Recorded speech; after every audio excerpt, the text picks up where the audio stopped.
So hey guys, నేనైతే Hyderabad day 3 ఈ రోజు ఏం చేస్తాను మొత్తం చూపిస్తా, చూసేయండి. మండే కాబట్టి నేనైతే గుడికి వద్దాం అని చెప్పి ఇంకా నేను మార్నింగ్ రెడీ గుడికి అయితే వచ్చేసా. ఇంక వెళ్ళేటప్పుడు అయితే బ్రిడ్జి కానీ వెళ్ళేటప్పుడు ఎప్పుడు వచ్చిన లైట్ లేసిందే లేదు. ఇక్కడ కూడా మనలాగా అన్న క్యాంటీన్లో 5 రూపీస్ కి భోజనం పెడుతుంటే భలే అనిపించింది. ఇంకా మేమైతే హోటల్కి అయితే వచ్చేసి ఇంకా బిర్యానీ అయితే తినేసి ఇంకా సాయంత్రం అయితే నెక్సెస్ మాల్కి అయితే వెళ్ళాం. ఇంకా లోపలికి వెళ్ళి చాలా పెద్దగా ఉంది మాల్. ఇంకా లోపల అయితే కొరియన్ ఐటమ్స్ అయితే నాకైతే భలే అనిపించాయి. ఎందుకంటే లోపలికి వెళ్ళగానే ఎన్ని ఉన్నాయంటే కొరియన్ ఐటమ్స్ అమ్మాయిలు అయితే వదిలిపెట్టి రారు. నాకు ఈ చిన్న హెడ్ బ్యాండ్ ఫ్యాన్ అయితే చాలా బాగా నచ్చింది. నెక్స్ట్ టైం అయితే ఆర్డర్ అయితే పెడతా. హైదరాబాద్ మాల్ ఎంత పెద్ద ఏంటి ఉదంతా తోటి పోటీ పడి కట్టినట్టుంది. ఇంకా నైతే కాన్లే ప్లేస్ అని చెప్పి McDonald's లోకి వెళ్ళి కాఫీ తీసుకుంటే ఓడి షుగర్ ప్యాకెట్లు ఇస్తుంటే కానీ పోస్తానే ఉప్పేసివ్వండి, అస్సలు రోషం రావడం.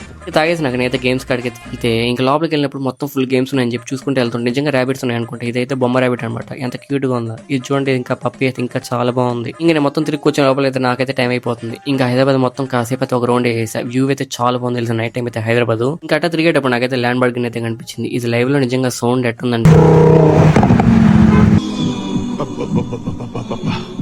గుండెల మీద గుద్దిందిగా. ఇంకా నాకు టైం అయిపోయింది కాబట్టి నేనైతే బస్ స్టాండ్ కాడికి అయితే వచ్చేసాను. ఇంకా బస్ ఎక్కేసి నేను హైదరాబాద్కి అయితే బాగా చెప్పేసి సరే మీరైతే వెళ్ళేటప్పుడు లైక్ చేసి సబ్స్క్రైబ్ చేసుకోండి. నెక్స్ట్ వీడియో కలుసుకుందాం. సరే అయితే ఉంటా, బాయ్.